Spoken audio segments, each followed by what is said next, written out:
Today's forum, Looking Beyond Gender Norms, is sponsored by a number of local companies, each represented here today by many of their friends and associates.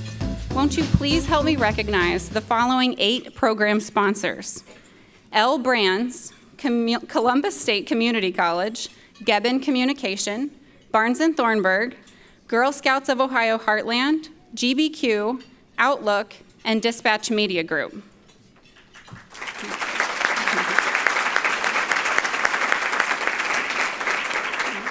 Today's forum is also presented in partnership with the Women's Fund of Central Ohio and WELD. Let's thank all of our sponsors and partners and welcome Darcy Congrove from GBQ to introduce our speakers. Darcy? Thanks, Kelly. GBQ is proud to support the Metropolitan Club, celebrating diversity, discussion, and debate, and where we have convened public conversations on important topics, as you just heard, for almost 40 years. Personally, I'm especially proud to know that Mary Lazarus was part of founding this and the Women's Fund, which has been very near and dear to me for the last about dozen years. We are excited to be here at GBQ. We've got a table over here. We've got some guests, and we're interested in this conversation. As a public accounting firm, the only thing that we have to sell is our expertise and our advice. And we have a product that is basically communication. So we know that gender norms powerfully influence the communication that is delivered and received, both individually and in business. And we know that if we can address gender norms issues, that we can have transformative change in how that communication happens and the quality of people's experiences, both in the workplace and at home. So personally, I'm a proud longtime member of the Women's Fund board. And I have never been more excited about the work that we are doing than I am right now. Our research and our advocacy is being heard, not just here in our city, but across the country. And our message is clearly resonating. If you look at the room, it's completely full today. So we appreciate all of you being here and being interested in the conversation. We ask that you not just listen, but that you also share when you leave here, and that you take this to your workplaces and your families and your friends and have some really great conversation about it, because we think it's a really important topic. So today's forum is timely, and we look forward to learning more about the nuances and statistics associated with gender bias. Our speakers are going to fill in all the details for you. So please welcome Vice President of Nuclear Pharmacy at Cardinal Health, Paul Gotti.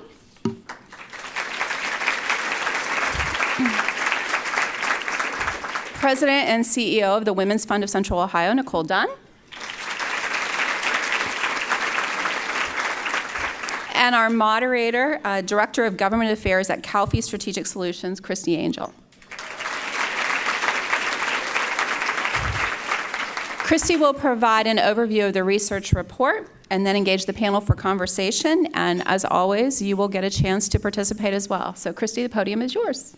Thank you, Darcy. So today we are going to talk about implicit and rigid gender norms that limit women and girls and men and boys. So just what are gender norms, right? So gender norms are the popular and conventional ideas most people have about what it means to act like a woman or a girl, or to act like a man or a boy. Or in my case, in the 5th grade, when I was agonizing over my math homework one night, it was when my father told me, do that homework and get good grades because you have to go to college, because the boys, my brothers, they can lay bricks, blacktop, and throw trash, and you cannot. You need to go to college. Now, I was in the 5th grade, and I know what my dad was I know what he was trying to say, right? You're smart, you're bright, I want you to grow up and be a, independent woman, and I want you to get a college education. But what if I wanted to throw trash? I worked for the city. What if I wanted to be a trash collector? He put me in that box. And from that point on, I think all I ever heard was, act like a young lady, act like a lady, act like a girl, girls do this. And so that's what we talk about sometimes when we talk about gender norms. So implicit bias. What do we mean when we say that? Well, implicit bias refers to the attitudes or stereotypes that affect our understanding, actions, and decisions in an unconscious manner. Implicit biases may be activated based on any number of identities we perceive in others, such as gender, race, age, and they tend to favor our own group. So it creates an us and a them society and divisions. So in front of you, we're going to get started before we talk to our panelists. In front of you, you have a card that looks like this, somewhere at your seat, right? And on the back, I want to ask everyone, you have a man box and a woman box. You have some ink pens at your seat. And in that man box and that woman box, I want you to write down, what does it mean to act like a man, or act like a woman, or be a man, or be a woman? Write down some words that come to mind in those boxes. Just take a few minutes.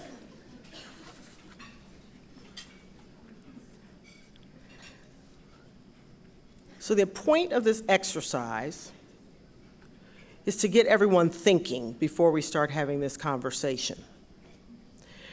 And so when you all are writing down, you're writing down what's it like to be like a man. Who wrote strong? Who wrote strong in the woman box? All right. Okay, we're trending. In the woman box, who wrote accommodating or comforting or nice, sweet, nurturing, right? The point of this exercise, as I said, is to get us thinking, but there's also a second step that you can take if you go online and download all the materials, and Nicole will talk about that a little bit later.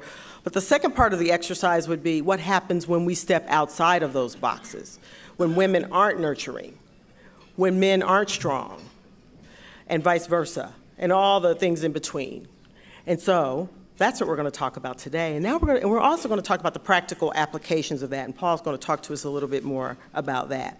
So to kick us off, Nicole, share with us the connection between implicit bias and gender norms, and talk about the pervasive power of gender norms.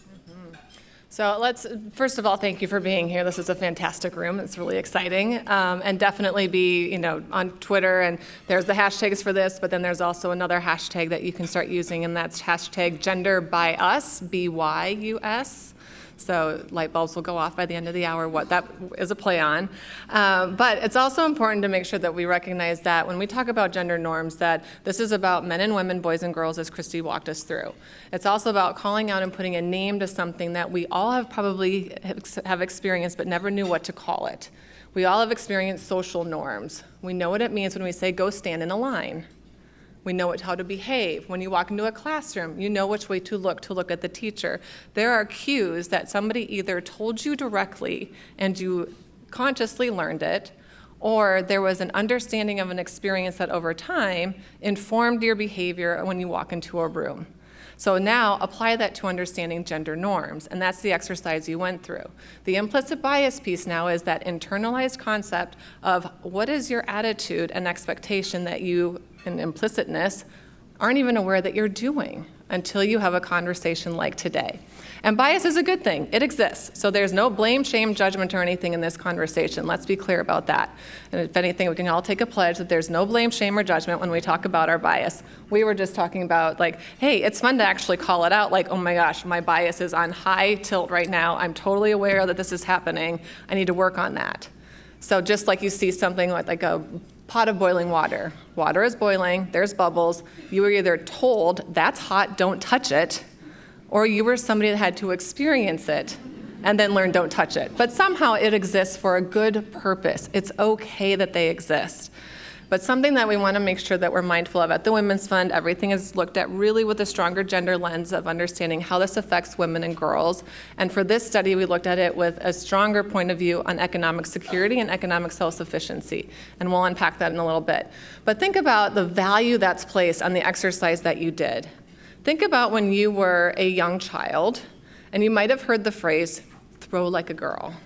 You throw like a girl. In that short phrase of what is probably said to a boy that is overheard by a girl, there is a values statement placed on what that means. If a boy throws like a girl, it is less than. Boys are intended to be bigger, stronger, louder, more than, and girls are hearing, girls are softer, quieter, weaker, softer than. in that one sentence that is said and thrown around on playgrounds and sidewalks and driveways all the time. So that's just giving you a perspective as we unpack the rest of this, that there's value placed when there is rigidity in understanding how the bias is played out on a gender norm. So Nicole, I know that the Women's Fund commissioned research from the Kirwan Institute, correct? And you examined the existing disparities between men and women and the existing social norms. Can you talk to us a little bit about some of the insights that came out of that research? So the punchline is, Central Ohio has a majority of individuals bias to understanding the gender norm of woman and man. But I want to back up and give great credit to the Kirwan Institute for tackling this challenge. So we sought them out because they are the leading national expert on understanding implicit bias as it correlates to race. And when we were talking about gender norms, we knew that it couldn't stand alone as just talking about the facts and the data points that we all understand, like there's data points that show less than 10% of women are in CEO positions. Less than 20% of cities in Ohio have women as mayors. There's the pay disparity and the gender pay gap. But then we also dug a little deeper and understood around economic security that 2/3 of minimum wage workers are women. If we're going to talk about economic security and poverty in our own city, we kind of got to look at it through this gender lens. But let's understand what's behind all those data points that we throw around when we talk about gender equality and what's the narrative. And so we audited this community through 5 different mechanisms that the Kirwan Institute tackled on. One was a literature review. We did a survey that I think some of you participated in because there were over 1,300 people that participated, and this would have been about 10 months ago. The Harvard Implicit Association Test is a fantastic thing to do. So that was a quantitative way of capturing information from zip codes here in Central Ohio and the Columbus MSA. We did 13 focus groups that had age, race, and geography. So urban, suburban, and rural participation, and then 7 different World Cafes. So we really wanted to take a look at what is the narrative behind the data points that match this. And what we discovered, as I shared, is that there is a stronger association of understanding that woman with family, nurturing, caring, all the things that you probably put in the box, and man with career. The big surprise for us, which then when you get to really sink into understanding the pervasiveness of just societal evolution, is that women, more so than men, made that association. So how many of you took the Harvard Association test? And some of you, I've had some people come up to me and confess, I was bad about women. Again, no blame, shame, or judgment. But the importance to understand there is that what starts showing up is that when a norm, a cultural norm or anything is happening to you, you then probably reciprocate and perpetuate it unconsciously. And that is shown up most often in understanding that women kind of operate with the prove yourself, and therefore you have to prove or see proof of another before you endorse them and support them. Whereas often with men, the confidence is much higher, and it's an assumption of leadership, and it's an assumption of belonging. Wow. So I know that, I'm sure my gender norming didn't start in the 5th grade. It probably started long before that. But when does the research say that gender norms, when does that begin? Yep. So rather than unpacking sociology and anthropology, let's just say it happens at birth. So if there is someone who is with child and pregnant, often what is the first question? What are you going to have? And if you do find out the sex of the child, often those gender norms are immediately messaged through conversation. So one of our team members was at a baby shower recently, and it was, congratulations on your baby boy who will become, future president, football player, superstar, all the things that were in your man box. So we also know the studies of there's a crying baby. So let's all of you just think about you're holding an infant in neutral colored clothing, and I say, oh, the baby boy is crying. The majority of people will start bouncing the boy, kind of being more, physical. It's a baby girl. We soothe, we nurture. So immediately there is that, not what's explicitly said, that's the unconsciousness of what our expectation of behavior. But when we're small children, you're just a small human learning to survive and thrive in this world. But we also learned from one of our focus groups that these were 2 high school students, young man and young woman, and they were kind of bouncing, chatter back and forth. It's like, well, you're smarter at me in science. Well, you're actually stronger and faster than me. And so they thought that they were equal peers. And she simply turned to him and said, how many Easy Bake Ovens did you get for your 8th birthday? Well, there is an assumption, right, that the grocery carts, the baking goods, the kitchen sets, now this is the majority, there are exceptions, which is fantastic, but there are messages that are sent that, oh, I'm supposed to like these things as children. And then you've got the peaking at age 8 of self-esteem, and then by 8th grade, which was confirmed with our data from one girl from 4 years ago, is that by 8th grade, girls are hearing in math that it's okay if you're struggling at this because this is your last math requirement. When maybe she's just not fantastic at geometry, but is a whiz at algebra. But her male counterpart is going to hear, hey, you got this. Don't worry, we're going to figure this out. We're going to stick through this, and we're going to stay in it. So it starts even before you get a chance to graduate high school. Yeah, absolutely. So Paul, as a self-described gender ally, share how Cardinal Health, don't you like that? It's a good title.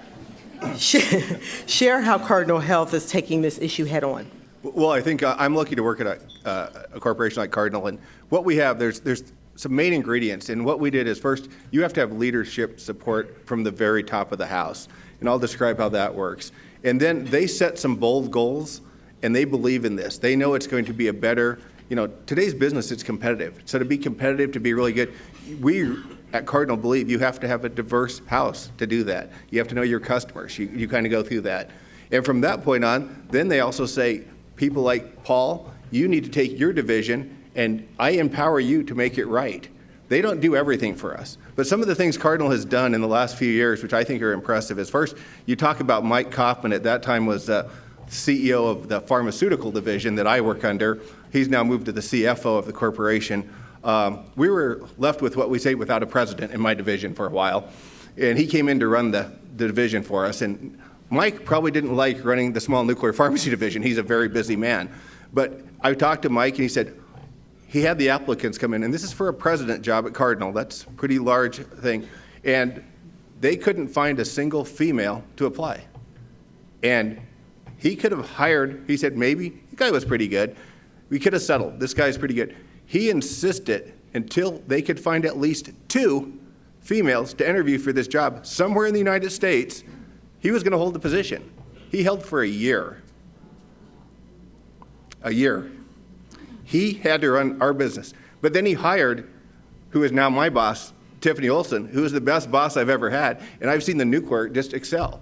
But that takes that kind of guts. You have to walk the walk, you have to talk the talk, and you start seeing it as a leader, then you start doing it. Then they came across, the next thing we did is say, guess what? Everybody that's a manager and above for our bonus situations, there's a diversity multiplier now at Cardinal. And that diversity multiplier is not corporate-wide. It's not how we improve. It's how you do. I personally get judged what I am doing to help the diversity situation in my little area. That's a big part of my bonus, and that's set on there. Then we went farther and said anybody, the first year was anybody manager and above, you have to have at least 1 female applicant, and you have to have a diverse slate to interview these people. And if you don't hire that person, you go to the OC and explain why. Always hire the best person, but you better have a good reason. So that's the kind of things. Now we have it for, there has to be a diverse slate for every single job we have. So those are the kind of things the big organization does to kind of help. And then they let us run our own business, and I'll explain those probably later if I have a chance.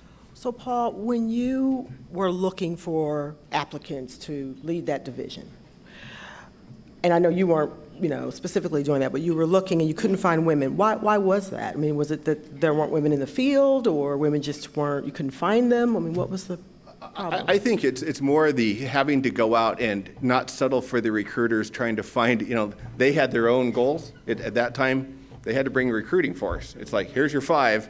They get their MBO checked. But that wasn't what Mike wanted. He had to go out farther. And then you have to recruit. I'm sure Tiffany just didn't look on some board and say, I think I'll apply for this. That was actively Mike going through his people, talking to people to go find somebody. And I think that's what happens, is what we found, and this is the side story, is as a whole, if we post a job at Cardinal, and I do this, you look around and there's 5 great requirements you have to have.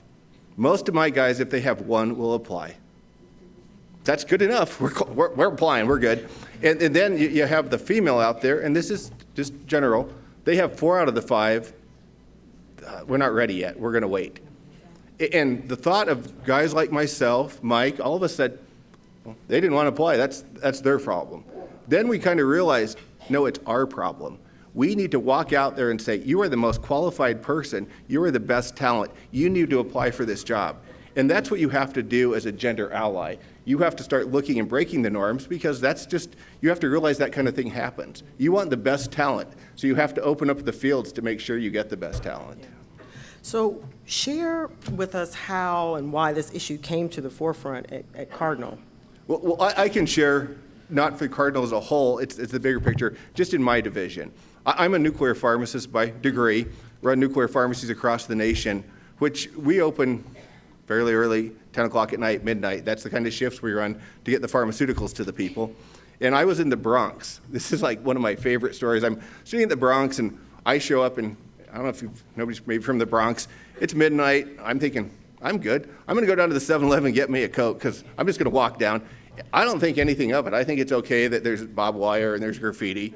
And so I'm supposed to meet the new recruit, who's a female. So I figure when I get back, she'll be there. One unhappy person, scared to death. I'm thinking, it's good. But then we started to realize then I couldn't hire pharmacists. Then we started looking around. Nobody wants to work for Paul in the nuclear pharmacy division. You know, our places are in these scary places. I don't think they're scary, but then I had to realize they did. A lot of people did. Not only the females, it turned out. So we changed our whole look of the building. I mean, we had to redo where we actually put our pharmacies at. We had to have a safety. Right now, if you go in on call, there's gates that open up. They shut behind you. There's a garage door that opens up. It shuts behind you, and there's secure feeling. Then we went even that next step over, and it's like we brought in a female group, and they said, these buildings are just disgusting inside. They're sterile white. And I thought sterile white looked good as a pharmacist. I painted everything white. So now if you go to our facilities, they're very palatable. I mean, there's nice colors on the wall. And the reality is everybody likes it better. Then the last request, this group came to me and they said, Paul, we really need electrical plugs in the bathroom. What? Why do you need electrical plugs? And they said, well, we come in on call at night. We've washed our hair. We come in and do the dose. Then we're going to get ready for the shift. We just want to dry our hair. Okay. So there's plugs in our bathrooms, but there's stuff that as a guy I didn't think of. I didn't mean to be mean. I didn't want to say, oh, you shouldn't paint these better colors. But really now as I look at our pharmacies, it's a better workplace for everybody. It's safer for everybody. I might have been the only guy that wasn't afraid. Maybe, I'm not sure, but. Well, and I think that's the thing, like, you're 6'4". Yeah, you're a big guy. Right. So when you think about man, woman, box, like, to him, you're not thinking about those things. I was in this man box. It's all good. We're all good here. But you don't think. So you have to move out of that box and look and say, this is the customers. And my customers are really, when I was at school, 78% were males in the pharmacy school. 78%. Now, it's 80% females in the pharmacy school. If I can't figure out a way to recruit pharmacists, and that means the best talent is 80% is females, we're out of business. Right. It's simple as that. That's right. I'm sure, by the way, no man wanted to admit that he was afraid to go in that building or needed a plug in the bathroom or what have you. Just saying. We know you guys care about that stuff too. So, Paul, with this, what progress has been made? You've talked about kind of where you were and how, Cardinal is progressing and your hiring and so forth, but what other progress can you share with us? I can say, and I speak as not from Cardinal, I'm not the HR person. I can't tell you the numbers we've moved. We are moving numbers. I look at my own division in nuclear pharmacy, and we came probably 6 years ago to this, oh my God, are we going to survive because I can't hire staff? To now I look out, and the next level of all the directors that are coming, all our high potentials are all females. We are staffed at that level. And now it's kind of all my buddies will be retiring soon, and I can see it. The next group coming up to keep this business going is our strong group of females that'll lead this company, which is a great thing for us. Yeah, absolutely, absolutely.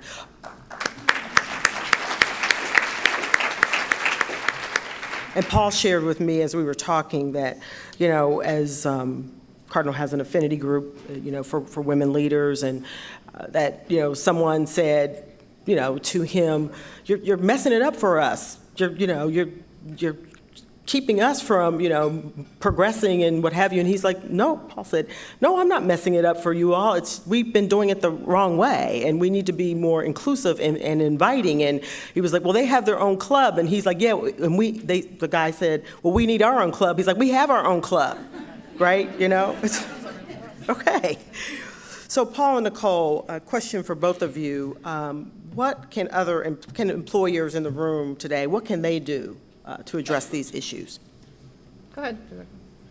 I think you have to make that conscious decision that you do have to make the change. You just have to commit that what you have is really not probably working. Then you have to, again, I think it's that you have to have leadership at the top support this, not only to walk the walk, to support the funding, to do the training, and then it just has to roll down. It is a journey by far. And every day I've talked to Nicole, it's like, I'm like that all the time. Oh God, I did that again. Last week, Mindy's in the back that works with me. She said, Paul, you call everybody guys again. I'm like, oh God, my fault. You just unconsciously do things. So it's a continual, and you have to have that open ability to do that. Mindy can reach out to me and said, you realize you did that? No. Okay, I'll fix that. So you have to have that too. I think you have to have that willingness to change and want to change. And then when that's in place, it's being able to have the courage to ask the question. You've heard us say, like, what can I do now when the Women's Fund informs us of data and research? It's always ask the question. And because you might have something to celebrate, like this, or it's, okay, do we have equal pay? What are our recruiting practices? What is our hiring practice? What are our policies within the workplace? So there was another firm that did research earlier in the summer, and one of our intentions is to, one, address unequal pay, but also workplace policies and culture. So there's a lot of conversation around parental leave. Heather Whaling, Government Communication, has been in the spotlight a lot. As a sponsor, I'll throw you out there. But understanding that when you have this article came out and said that, what about the challenges that of everybody else that has to pick up the work when the parent that stays home for the leave is gone? And this isn't about maternal leave, it's about parental leave, and that the companies that had instituted this policy actually had increased employee satisfaction rates, longer retention, and increased promotion. So there's something about the cultural effect that happens when you start applying this intention and the right attitude and the awareness, and you just call it out as fact and data points, that the return will come back to you. Same thing with looking at your boards. So there's your employees, there's your recruiting, but if you have corporate boards or nonprofit boards, do you have women on those boards? The research is out there, you just need 3. Yeah, we want equality, but all it takes is 3 to have increased employee retention, higher return on profits. So there is a return on investment for that moment in time that you take to not fill a position or to look a little harder and find somebody who just might not look like you to fill a seat at the table that you can ask those questions from and give you guidance. Yeah, right. And look, when you look at around the table, ask yourself the question, do we all look the same? Right? Regardless of race, gender, do we all look the same? Because the diversity in thought and experience brings so much more richness to the table. And in my business, so much more business to the table, we like to say. So what are the benefits to the employers for doing this? I mean, I think you've talked a little bit about that, but. Yeah, I think it just becomes the better workplace. You know your customers. Cardinal, there was a lot of facts that you gave out. In the healthcare arena, I think what I saw is about 79% of the healthcare decisions are made by females in the household. So when you're in the healthcare company like we are, you got to think, why should we have 80% males running the company when the decisions are being made by females? I saw it with the Coca-Cola company. I think 90% of Coca-Cola is bought by females. They made a huge change and their profits went up. They're better. I can tell you just in my workplace, I have a very diverse group, and it is the best workplace we've had. It's nice. You get different teamworks, and that was what we did. We had everybody look the same. They all looked like me. We're all the operation guys, and now it's not like that. And what a huge difference it is just on the way the team reacts, the team works, and the team progresses. Nicole, is there anything more about the research that you want to share with us before we? Yep. So I know there's one last thing that we'll mention too, but you can download, it's on this postcard. So we did a really high broad brush stroke of some pretty complex issues, and you've got so on your postcard it says where you can download 2 things. One's going to be the full report. You've got an executive summary, I think, to share on your table, but in the full report, it breaks down by industry the gender pay gap in our community. Love that. It also breaks down for you the Harvard Implicit Association test. And so a lot of what we touched on, you can dig in and download and maybe be one of the first to leave the room, but not until we say you can, to grab one of the copies that are out on the table. But everything that we talked about, if you've got a lane that you're intrigued by, go into it, dig into it, understand what were youth saying, what were those in the rural community saying that were different in an urban community. Because in that, it talks about the other complexities and layers that we talked about, gender, but then let's talk about what this means for race. We talk about unequal pay for race and the intersectionality of understanding that if you are an African American woman walking into a room, how does this now play out even more so and more complicated? In the lower socioeconomic communities, these rigid gender norms, the rigidity is so much narrower. There isn't as much of a broad spectrum of like, oh, I can kind of play on the fringe of this box. They're heightened, and there's higher consequences for those children that are going to and from school, and all those very easy descriptions that I talked about, what happens before you turn 8 or 18. So pay attention to where you go throughout your day, and you can start there as you look at the research. But then also as you go into your workplace and you want to have another conversation. How many of you participated in the big table yesterday? Fantastic, you got practice. So on your way out, the other thing that you get to have is a hosted conversation that you get to do without any training or facilitation, or without me, Paul, or Christy in the room with you. But this is where it is called Gender by Us, and you can download your own too, or like I said, be one of the first to leave. But inside this, it walks through all those definitions of what Christy talked about, and you can have a simple conversation at work, at home, with your PTO, with your professional learning group, whatever associations or memberships that you're part of, without knowing anything, because you already have all the answers. You all could understand and experience and an understanding in the first 10 minutes when we started talking. It's like, oh, that's what that is. Oh, I do that. That answer some of these questions. It's just a deck of cards. It's really super easy. You get to sound super smart with some data points that we talked about. It gives you the definitions, but then there's 15 questions. You might only get through 2 or 3, but check it out. See how easy it is just to elevate the awareness, because that's what will inspire, as Paul talked about, the attitude and willingness to make a change, because it will become very obvious to you what the value and the return is when you start making the change.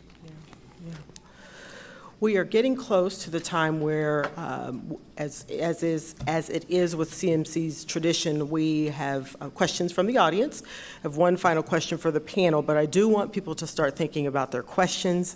And as soon as we wrap up here, we'll begin to take your questions. So Nicole, Paul, what's been the most surprising thing that has happened, either in your organization or to you? Paul, I know you have a daughter. Nicole, and it's not just daughters, and it's boys and men as well. What have been the surprising moments since kind of walking down this path? I go first. I think to me, and it's not surprising, but and I guess it is, and we shamelessly use this at Cardinal, is every father out there that has a daughter, it's easy to convert them, because all you have to do once is look at them and say, you do that for your daughter? That's the way you treat your daughter in this meeting? Oh, no, not my daughter. Well, then what the hell were you doing just then? That has been the surprise, that we have hooked so many fathers with daughters for what we're trying to do, because they just didn't put it in context. And once my daughter looked at me and told me, Dad, fix this, that's why I sit on all these panels. That's why I do this every day, because when my daughter comes to work someday at Cardinal, hopefully, she'll have every opportunity that I have. So I think it's not a surprise, but it's a good and bad surprise there. So 2 things. One is at home, and like we said, no blame, shame, or judgment. But so I have 2 children, and this is a story about my husband. And some of you have heard this, that my daughter came home with a great report card, and high marks in her math, and it was fantastic. And the first thing that Michael, my husband, said was, "Oh, but her handwriting." And I stopped him, and I just said, "If this were Henry's report card, would you make that same comment? That because it's Abigail and my daughter, does she have to have pretty handwriting, even though she's fantastic at her math and sciences?" And it stopped him, and it made him pause, but that's how quick and how fast it can happen. And the other piece that's a surprise to me, and I actually just had this conversation with 2 of my team members yesterday, getting ready for today, and this is all the work that we've done and everything we put into this. I said, really? Because this is the work that I do get to do every day, that to drive the change for this, and I go, it seems so simple and obvious. Is this really a conversation that needs to happen? I had to stop and ask that. And the fact that there's 400 people here today and the fact that this is getting downloaded and other things are happening, it's like, oh my gosh, but in less than 5 years, this is a change that can happen in a corporate environment. Imagine what will happen in a community that continues to have these conversations and drive the change from wherever you are, wherever you can make the change. And then knowing that as you pay attention to who you hire, who are on your boards, look in your local political elected offices, where can change be made, and have those conversations with somebody that's right there in front of you on a regular basis. I'm shocked that this is a conversation that is so easy to have, but we get to have it. Every day. Every day. Thank you. So it is CMC's tradition to take questions from the audience, and we'd like for you to start moving to the microphone. We ask that you please state your name, ask your question, and we thank you in advance for not making long editorial comments. Hello, my name is Renee Delane, and I'm going to have the distinct pleasure to be able to interview Mark McNaughton, who did a fantastic TED Talk in May of last year, Through the Eyes of My Daughter. But because I always consider Cardinal Health to be the gold standard of how inclusion works, and it's not check off the list, how does your role model get spread? How do we do that? I think what we're seeing is, you start, it's a small seed, and you just keep growing it. It's the Mark. I know Mark really well, and all of a sudden we were in the same class doing this, and all of a sudden Mark gets it, and Mark has 3 of his people out doing it, and you see more and more of this. We have a whole speakers bureau that we go out to all sorts of companies trying to promote this. It doesn't do anything for Cardinal in reality. It does the right thing for the people. So it's just the continual. These type of things are what we need, more and more of these. Thank you. Because I'm taller. Hi, Karen Huff, founder of CEO of Improv Edge. Thank you, first of all, for the ground level stories that you told, because I had to lock myself in the mailroom to pump my breast milk because there were no outlets in the women's bathroom, right? But my question for all 3 of you is, I so appreciate this beginning conversation about the 2 boxes, but as we are all finally, after so many years, having the conversation that gender is a spectrum, and we are now finally starting to understand that there are so many different genders than man and woman, could any of you or all of you comment on what is next as gender becomes something that is far harder to necessarily define and that we need to respect it across the spectrum? Nicole? Yes, I know. So, thanks, Karen. Christy said Nicole. Paul, do you want to take that one? Okay. No? Okay, great. Okay, great. Well, that was also some of the apprehension and even kind of coming out and coming forward and putting something, as much of a product to have this conversation, because look how fast, because this is also the question being asked of all of us that are, highly educated, aware, and open individuals at this conversation today, that as the Women's Fund, we said, we got to get this out and get it started.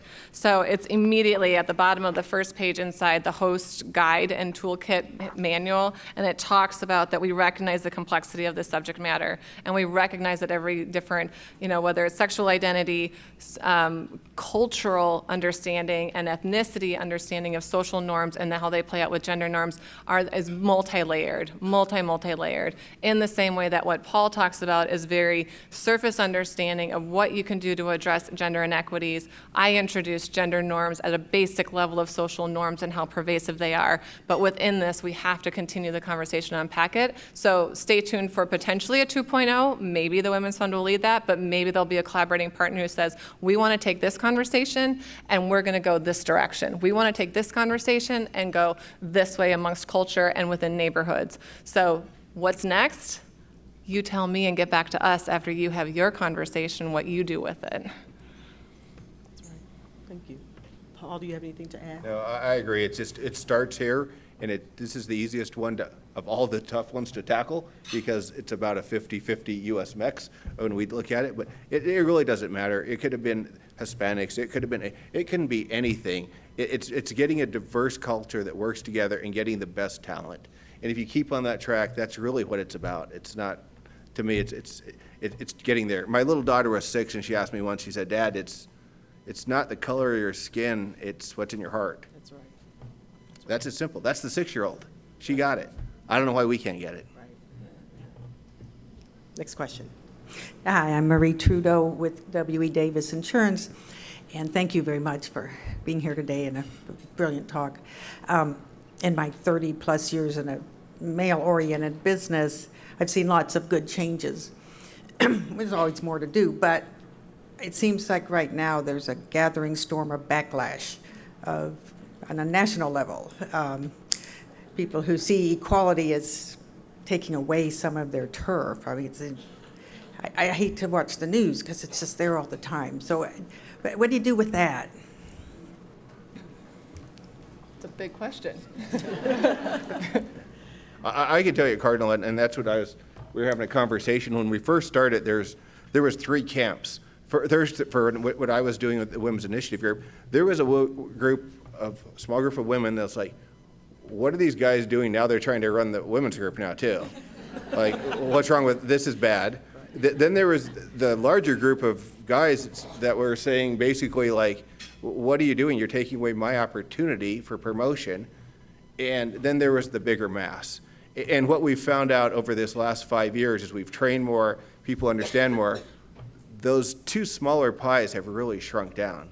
That's all I can tell you at Cardinal World. It's all kind of understanding. I'd say there's always going to be this fragmented people that don't like this and that, but the majority of Cardinal all kind of get this now. This is what makes the company good. This is what we're all looking for, but it took a while. And I think we just have to fight through that. I mean, I told you, I lost some of the guys I thought were my better friends, like a Mark McNulton. That's a good guy to know. He's my better friend now. He has the right thing to do.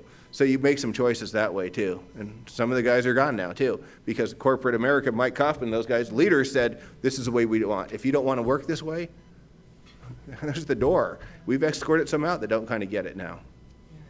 One of the things that I react to when you talk about that is one of the smaller groups is, you're taking away my opportunity for promotion.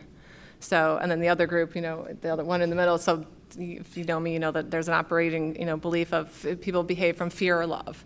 You either react to and want to fight against, or love and you want to go towards and create more of something. And so in unpacking that conversation is understanding, well, what's the fear? And that turmoil, Marie, that you were talking about, and that stirring is, there's a fear of there's going to be a loss of something that I have to sacrifice for something that I may or may not have earned. And so oftentimes there is that manifestation of privilege, that men have had the privilege of automatically being assumed to be in the room and accepted. And now there's a swelling of everything else that we've talked about, all the other layers of gender, race, and class. And it's a conflict, and it's a tension, and it stinks, and it's not fun right now.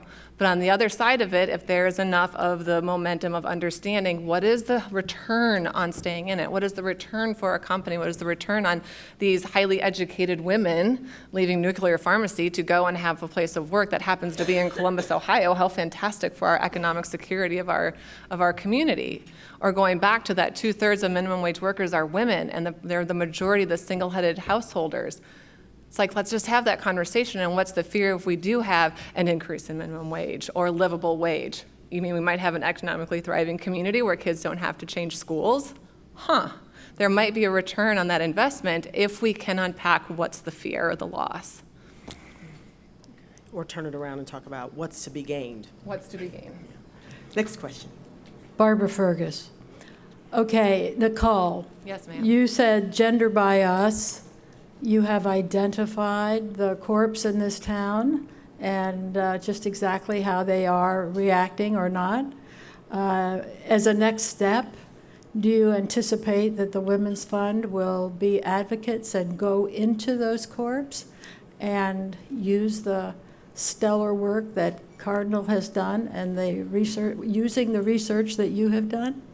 Yes is the answer.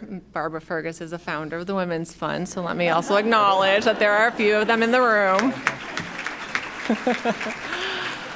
So, in addition to the fantastic support that Cardinal Health has had with us for driving women's leadership, number one, they added additional support, didn't take away from the women's leadership support when we started talking about gender norms.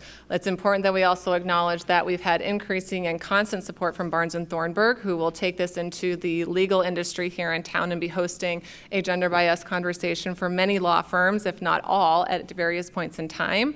Boudreaux, Rulin & Rowe has already offered to host, as well as GBQ, any accounting firms and investment firms that want to have this conversation. So the idea is that we don't have to drive it now.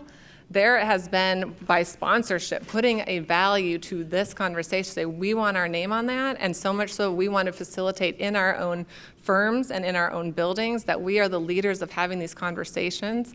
So that's the ripple effect of the Women's Fund knows how to convene, but we can also advocate why the issue is important, but we influence and empower you all to go do this on your own terms. We're here as a resource.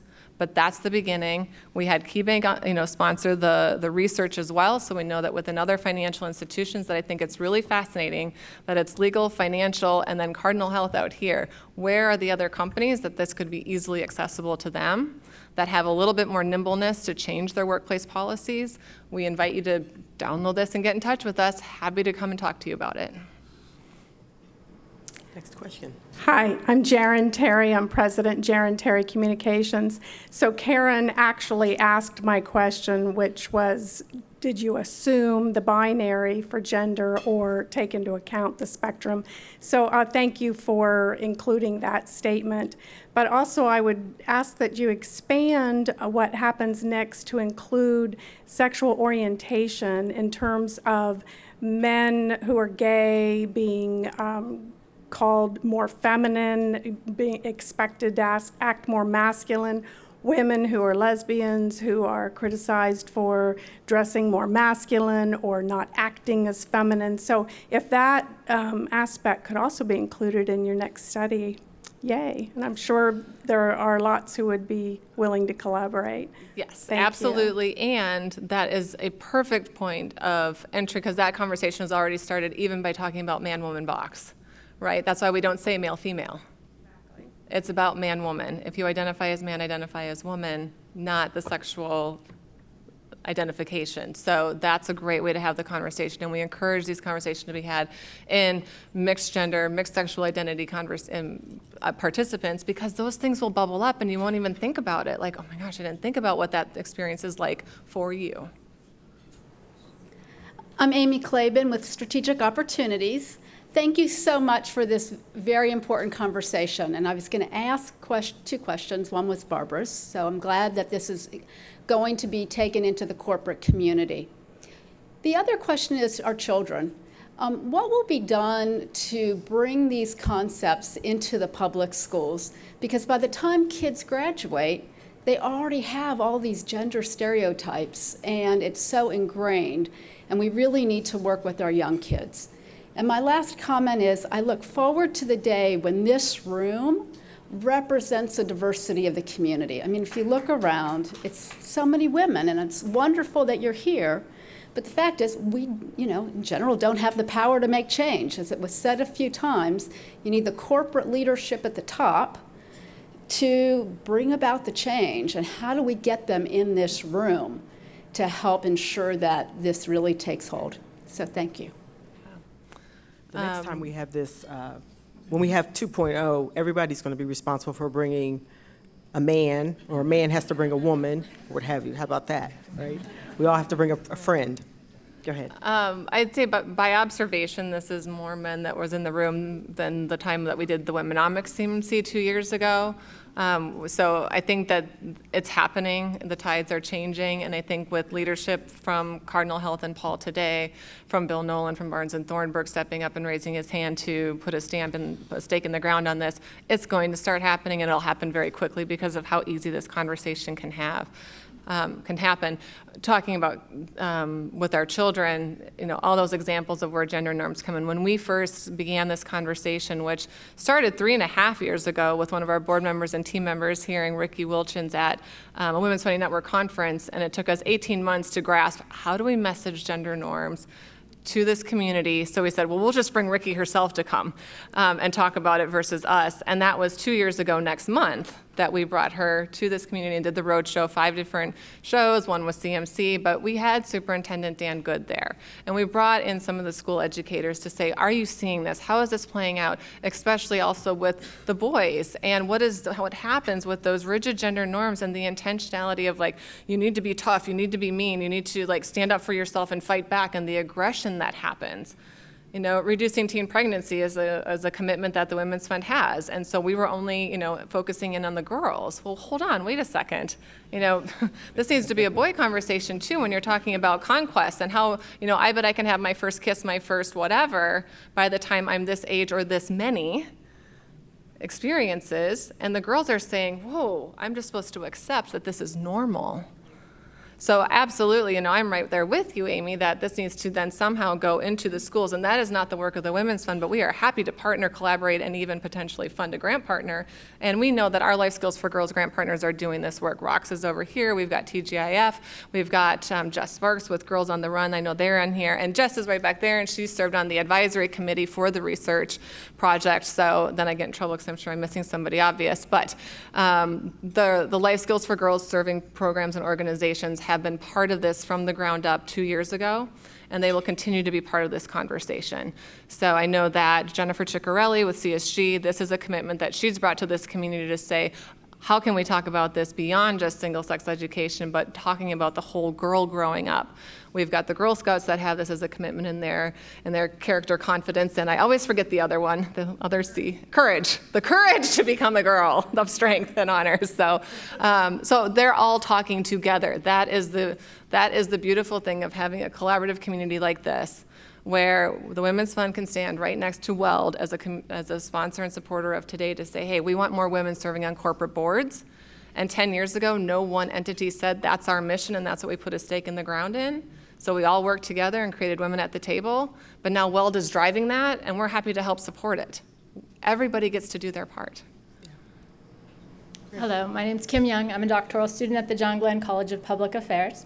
And I really enjoyed hearing about the positions that were held open until women applicants were hired. And with respect to women hired in upper management or senior leadership positions, I'm wondering if those positions are accompanied by any consideration of potentially competing gender norms between historical ideas of management as a masculinized practice and then the gender norms for women that continue even though they've stepped into these upper management positions.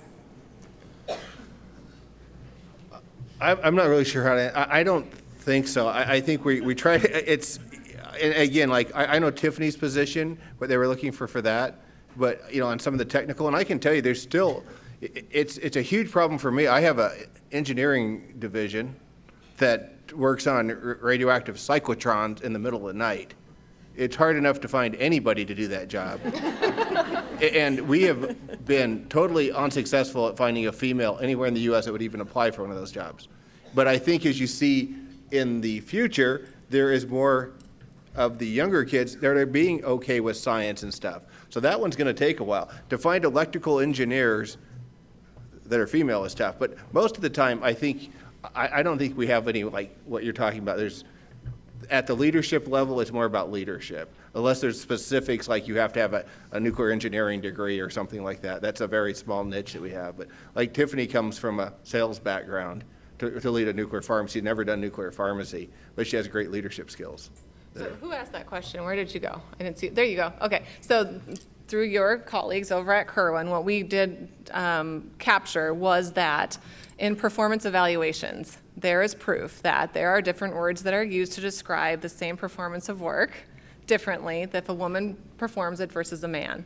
And so the attributes that are used to describe goal-oriented are going to be driven, assertive, committed, loyal, is going to be perhaps a little bit more aggressive, overly assertive if it's the woman. And so there will be a lot of accommodating by the woman in the workplace to make sure that they are responding to what gives them a great performance evaluation in order to proceed to that management promotion. When they become accommodating and consensus driven and they're getting the praise for being like that, all of a sudden it's, well, you might be too nice to be a leader. And then they're delayed again in the promotion. So think about it also in the study that was done. I think it was Stanford that had 2 resumes. One was male, one was female, man, woman. That's just by the name. And the man was preceded in the interview hiring process, just in like a simulation of they were called more often for the interview than the woman by name, same resume. Same thing happens in the workplace. What are the words that you are using to describe the behaviors in production and how you describe the results of work of your employees? So this is something that you can consciously be aware of, or when you write letters of recommendation. This is the other thing. You can figure out, if you cover up the name of the person who the letter is being written about, I bet you can decide, I bet this is a man or a woman, just by how they're described. Yeah, I think your example, if you could give, we were talking about the violin tryouts. Yes. That's what's amazing, where there was just music, no words, and Yeah. you can tell that story. It's So amazing. So what Paul is talking about is you get a company. So the Boston Symphony did this research, and Sharon Davies from the Kerwin Institute talks about this in her implicit bias training. And it's that great intention. They had like 13% of their musicians were women, and they wanted to make a conscious, intentional effort to change that. And so they set out to find and look for women musicians, and they just couldn't do it. They couldn't do it, or they were coming in and they were auditioning, and they weren't making a change. And it's like, well, what is going on? Are they just not good enough? Do women just not play, well enough? How can we find them? And so then they dropped a curtain. So it was a blind audition. And that helped a little bit, but they thought we're still not moving the needle and finding these women musicians fast enough or at a way that we wanted it to be. And then what they realized is not only did they have the right intention, that they could see who the person was that was auditioning, women more often than not wear a certain kind of shoe that you can hear on a hardwood stage. So no matter what your good intention is, that bias is so driven inside that even if you want to change it, sometimes you have to remove every single barrier to deliberately make the effort of change. Yeah. We have one final question, and I'm going to ask please ask your question, and We'll answer it. We'll answer it. Well, mine's more of a comment than a question. You guys ask, what's next? I'm next. Transgender people are next.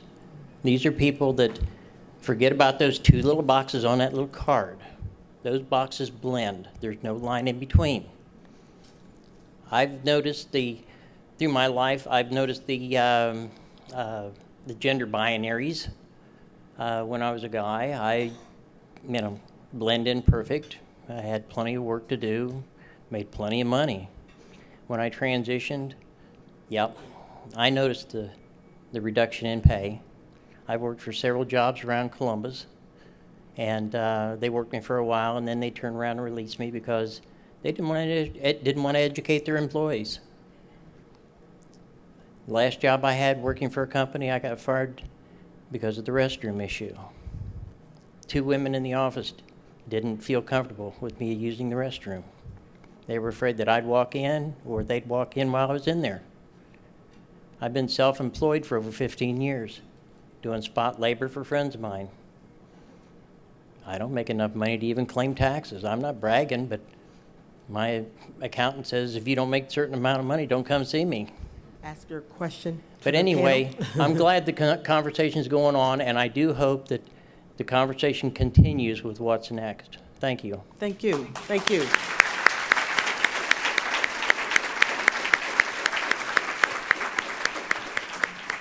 Thank you all for your questions, and I'm going to turn it back over to Kelly. All right. I hope you enjoyed today's forum and that you too are inspired to make some changes and continue this conversation about gender norms, which we encourage you to do starting right now out in the lobby with coffee and cookies. You can view and share today's forum and all of our forums on CTV Columbus Television, on WOSU and PBS affiliates statewide through the Ohio channel, and anytime on CMC's website via YouTube. Please thank our sponsors, L Brands, Columbus State Community College, Gebben Communication, Barnes & Thornburg, Girl Scouts of Ohio Heartland, GBQ, Outlook, and Dispatch Media Group, our partners, the Women's Fund of Central Ohio and WELD, and our speakers, Paul Gotti, Nicole Dunn, and Christy Angel. Thanks to all of you for being here. We look forward to seeing you again soon.